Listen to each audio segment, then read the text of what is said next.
Good morning. My name is Samuel Ganyu, and today I'm going to be making a sampling of foods that you would find in the three meals of ancient Greece, starting with, well, what we would know as pancakes, which were called teganitai.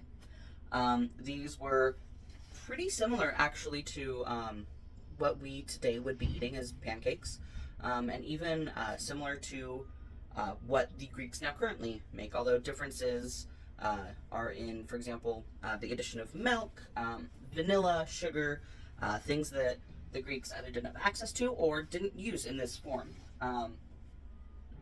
So let's get started. So the first meal I will be making today is, well, what we call breakfast. They would call aperitivo, and this would be the first meal of the day. And unlike today, where breakfast is supposed to be really hearty, they would have a very simple breakfast. Usually a bread product, diluted wine, and maybe a dipping sauce like oil, honey, the works. And one item they would make is the teganitai. That is their version of what we call pancakes. And the recipe comes from On the Properties of Foodstuff by the Greek physician Galen. It's not necessarily clear when it was written, but sometime between 207 and 216 current era. He described this food, and he would describe the ingredients in it. However, he didn't give an exact recipe, so we're kind of dependent on historians who know food and know how to cook to kind of interpret what he said and turn it into ingredients. So the recipe I'm using today is from a website called History Dollop, a really fascinating website, and they have taken it and kind of replicated it with cups and measurements so that I can make, to the best of my abilities, something that they would be making. So, to get started, I'll have 1 cup of wheat, 1 cup of water, 2 tablespoons of honey, a pinch of salt, olive oil for frying, and an optional 1 to 2 tablespoons of sesame seeds. What's really nice about this is that back then and today both, this is a very affordable food to make. This would be something that both the common folk and the wealthier would be able to take part in and enjoy, because not only is it quick and easy to make, it is easy to get the ingredients. The only thing I personally needed to buy was wheat flour, and that it's stuff that we today have in our kitchens, and they would also likely have very available. So, we get everything like out. Now, of course, when we're talking about this being an ancient Greek food, or an ancient Greek meal, it's not inaccurate, but it isn't specific, because ancient Greece, it wasn't united as a culture in the way of, it would you say. It was comprised of city-states, and each city-state would have their own, well, they would have their own cultures and customs, and it's possible that not all of them would eat this, not all of them would have the same meals. This leads to confusion in research, where some make claims of 3 meals a day, some make claims of 4, and kind of arguing back and forth, but it's likely just due to the difference of city-states. And so while, you can try to look for, okay, we'll look at Athens and look at their meals. But unfortunately, when you do research, you just get ancient Greece as a whole. So you kind of have to roll with it and make generalizations. A lot of our research and current knowledge does come from, or is usually populated to Athens. Whether that is just because that's the common name we know, or because of their higher population of philosophers and documentation of the times, we can kind of assume that it is very likely this is something that somebody in Athens would enjoy for breakfast or for aperitivo. But whatever the case, we will follow generalization. We will say these are from our evidence and research things that were eaten in ancient Greece, and just kind of hope from there that somebody was eating this, even if we can't specifically say everyone in Greece. So now that we've got the wheat flour mixed in with a cup of water, actually, while I'm here, while I'm at this step, I'd like to read out the excerpt this comes from, and the translated version of it. And it reads: "The oil is placed in a frying pan that is placed on a smokeless fire, and when it has become hot, the wheat and flour, soaked in a large amount of water, is poured into it. It is obvious that this has thick juice, restrains the stomach, and gives rise to crude humors. This is why some mix honey with it, and there are also those who mix in sea salt." Again, this book focuses, when talking food, of the 4 humors, which was the medical belief at the time of what your body was, I guess, controlled by, what your health was dependent on, was these 4 humors. Something that continued and followed medical information throughout Elizabethan era, even. So, once I have equal parts flour and water, this is when we add the honey, which is my favorite part. The ancient Greeks, they didn't have sugar. At the time, they didn't have sugar cane. So flour would be, honey would be what they were using to sweeten things. As well as, certain fruits and whatnot. But honey was kind of the go-to.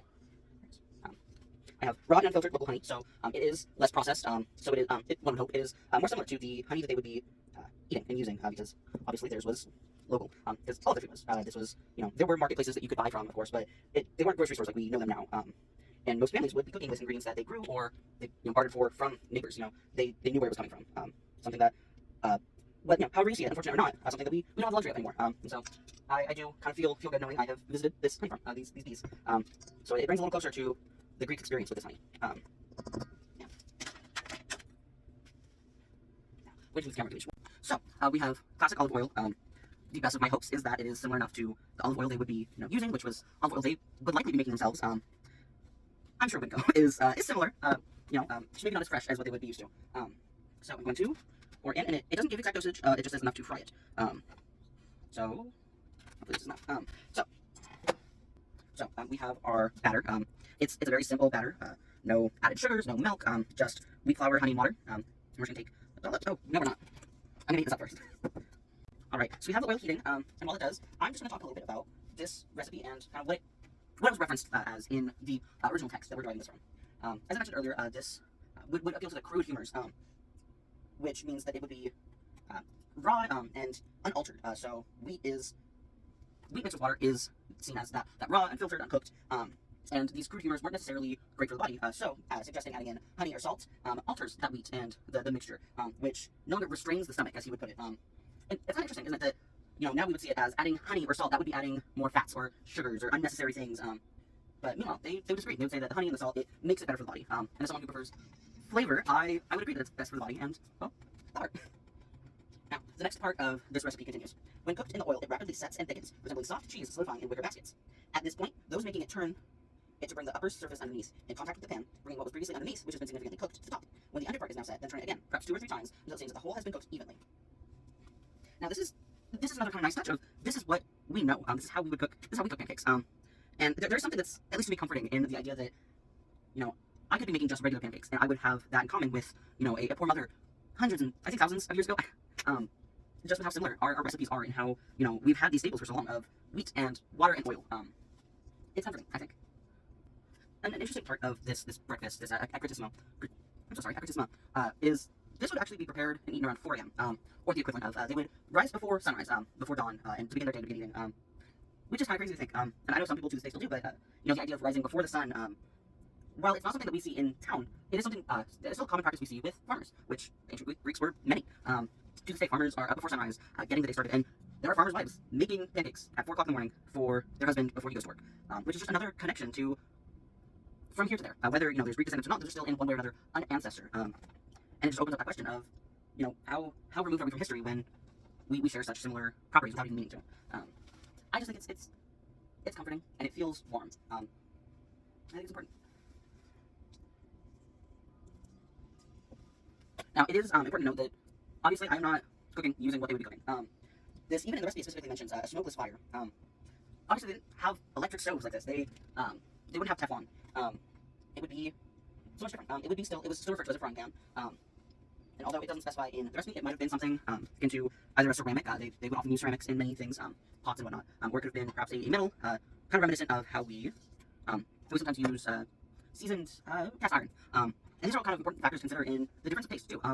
This might taste different than something cooked in a ceramic or over fire, just because of how heat distributes differently and stuff. And it's something that I'd love to find out one day of what tastes better. And if I gave someone in ancient Greece my version, how they would like it, if they wouldn't like it, yeah, it would be interesting to know. Another interesting fact, while this oil is taking forever to heat up, never mind. I mentioned earlier that this wasn't, a united front of Greeks. Well, there was a unity in terms of being Greek, us versus them kind of mentality. Again, these could have been different. And it kind of gives an example in the text here.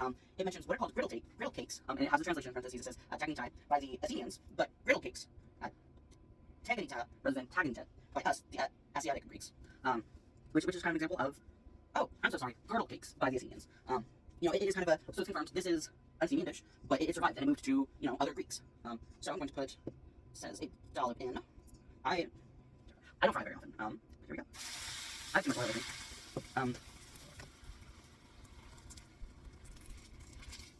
Heats very quickly.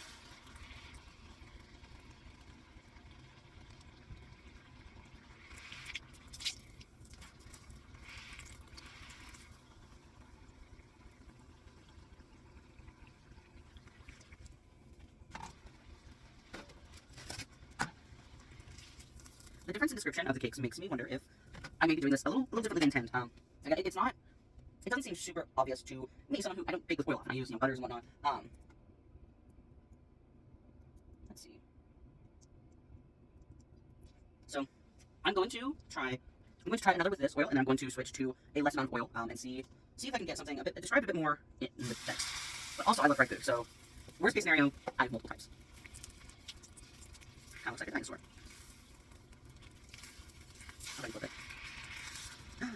Oh my god, my spatula is melting. This is no longer edible. I may have created an autofire in my house. I think this is a good example to kind of show the difference of cooking equipment. I was using plastic spatulas, I was using a Teflon pan, and the high temperature of the oil didn't like that, and they would have had that problem. They would have had, stoneware and metals. I have walked away with one. I'm going to be tasting the one I made. Again, it's going to be a bit different. I don't think they used as much oil as I did.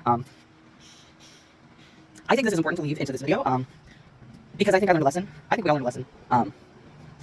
I ruined a $30 pan for this, so I think I'll leave this in. So, this is the one I walked away with.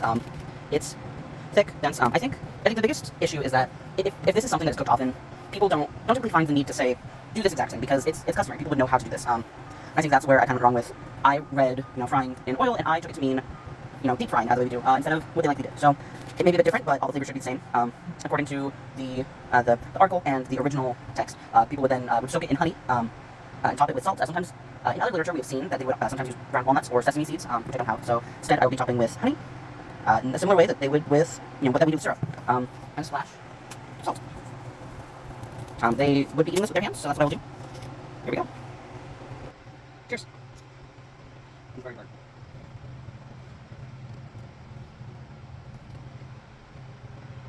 That's really good, though.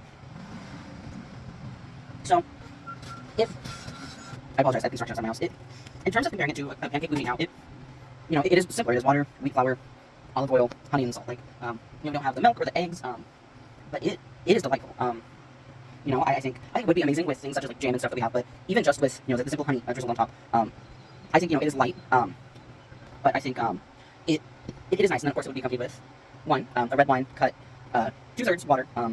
I've never drank alcohol this early in the morning, so, but they would, water was unsafe, so, cheers. Good lunch. It pairs really well with the red wine too. I think this is, I'm gonna give the same rating here as, so I'm gonna give the rating on the flavor, less of the, the fried outside, 100 out of 10 for the deep frying. But Americans, we like deep fried food. But judging just the recipe and judging on the inside, with no binding agents like eggs or anything, I think perhaps the honey helped with the binding. I think if I woke up and I was into grease and this was breakfast, I would be delighted. I'm very happy with it. I don't have anyone to share it with. I'm home alone right now. I could offer it to the firefighters who left, but yeah, I think this was a success. Then you want to make pancakes. I think I'm going to brew this pancake mix.